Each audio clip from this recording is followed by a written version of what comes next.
Alright guys, welcome back to the channel. Welcome if you're new. Thank you for taking time out of your day to check the video out. We have more PlayStation news, rumors, and leaks to go over and cover here today. So before we dive into it, if you end up enjoying the video or finding it informative, be sure to leave it a like. And if you are new to the channel, please consider hitting that subscribe button as well.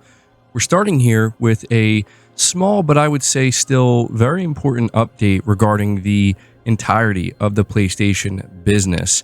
I think that right now, there is still a decent amount of uncertainty when it comes to the PlayStation fan base and what their expectations are from PlayStation moving forward, over the next like 5 to 6 years or so. And this comes from Genki Japan over on X, where he says Sony president, COO, and CFO Hiroki Totoki says that PlayStation are currently reforming their gaming business with the following steps. And these are the steps that he apparently listed. Number 1, changing the business structure. Number 2, a new look at game development approach. Number 3, portfolio concept to be introduced. Number 4, cost cuts in different areas. And number 5, optimization in investment in sales and marketing. So when we look at these list of changes, the biggest thing that I want people to take away from it is the fact that the biggest changes, the most significant changes to the PlayStation business have yet to actually occur. And I think that that's why this is very important to acknowledge everything that's listed here. It is being kept very vague, of course, and it could mean many different things. Like when we see changing the business structure, what could that mean? It could mean anything. But what it really, I think, is signaling, now Sony doesn't mention the term next gen, they don't mention the term PlayStation 6, but make no mistake, everything that's being listed here is in preparation for the PlayStation 6, the next generation, their approach to it, and basically the next 7 to 10 years after the PlayStation 6 is released. I mean, new look at game development approach, right? What could that mean? Well, we know their approach to game development this gen has been big AAA blockbusters and all in on live service. So obviously, we look at that, there's going to be some changes. That I think that's obvious.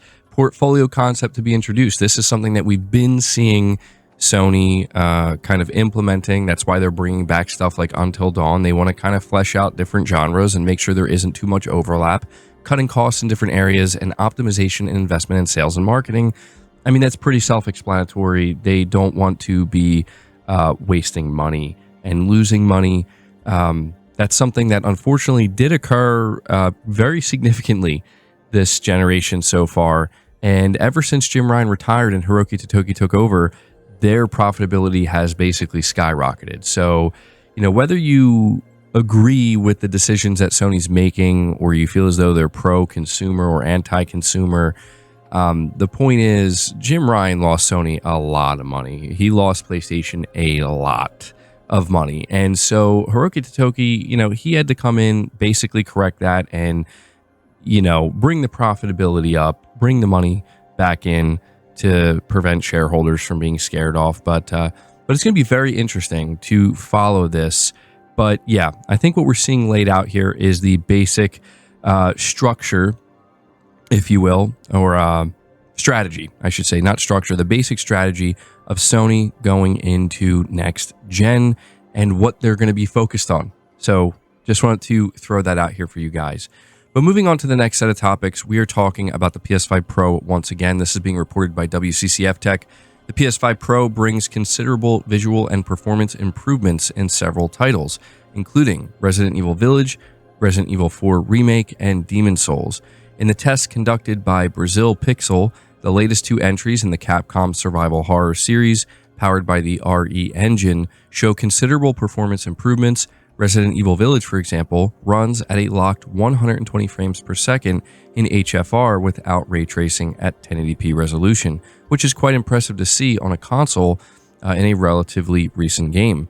The RE4 remake, on the other hand, doesn't reach the same locked 120 FPS frame rate, but does run close to 100 frames per second in frame rate mode without ray tracing, which is still quite impressive. In Tekken 8, Brazil Pixel also showed how the raw power of the PS5 Pro can boost games that use dynamic resolution even without a dedicated patch. Unfortunately, not every game can take full advantage of the console's power, such as Rise of the Ronin, which still suffers from occasional performance issues. Among the games that were updated to take advantage of the PS5 Pro's power and features is also Demon's Souls. The recently released PS5 Pro patch introduces material displaced contact shadows for all dynamic lights in 4K 60 FPS via PSSR upscaling, which makes one of the best looking PS5 games to date look even better. And I do want to say, I did try Demon's Souls, and man, oh man, it looks incredible on the PS5 Pro. I mean, it was already an incredible looking game, but yeah, it looks awesome. But one last topic about the PS5 Pro here. This is in regards to the Monster Hunter Wilds open beta.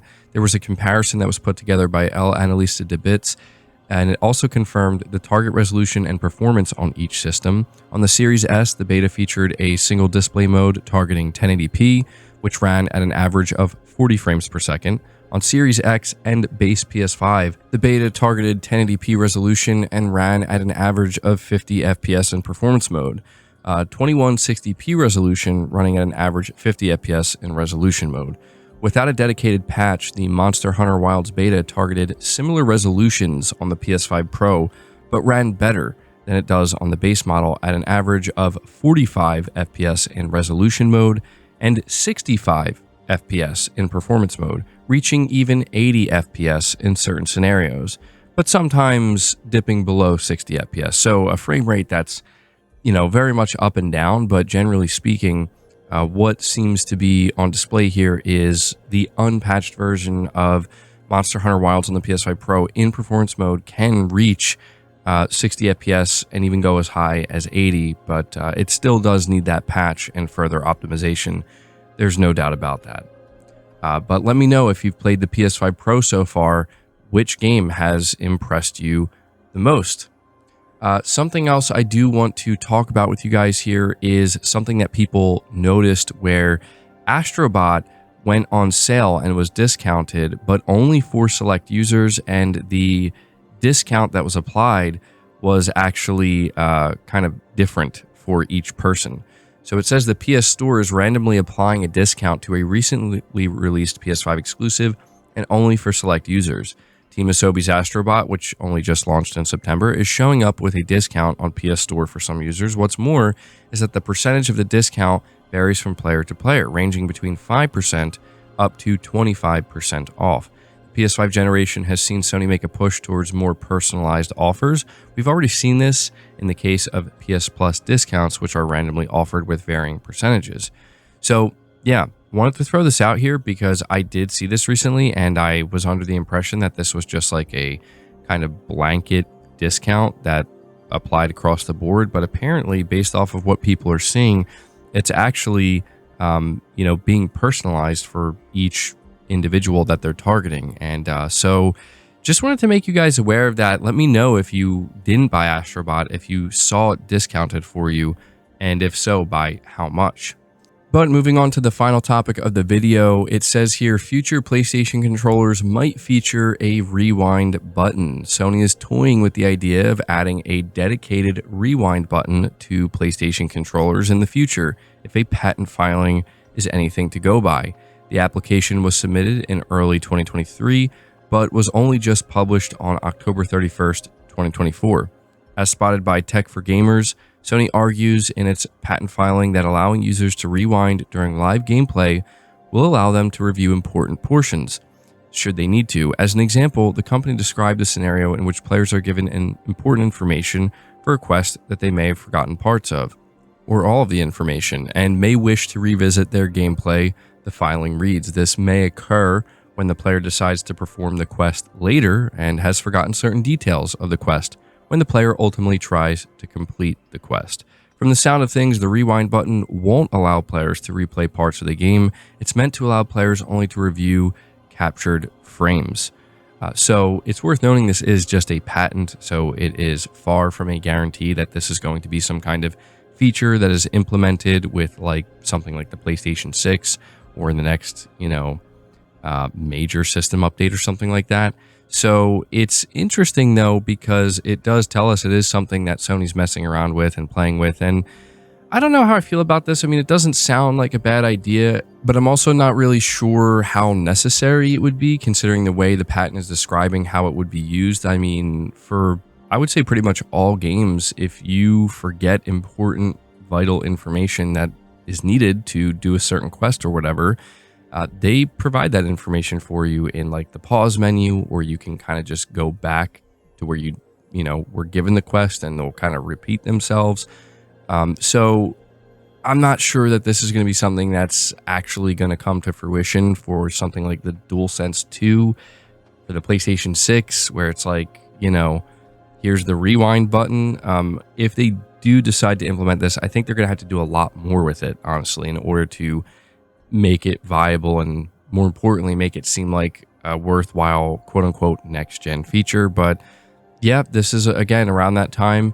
We've officially reached the halfway point of the generation. Actually, the PS5 released exactly 4 years ago today.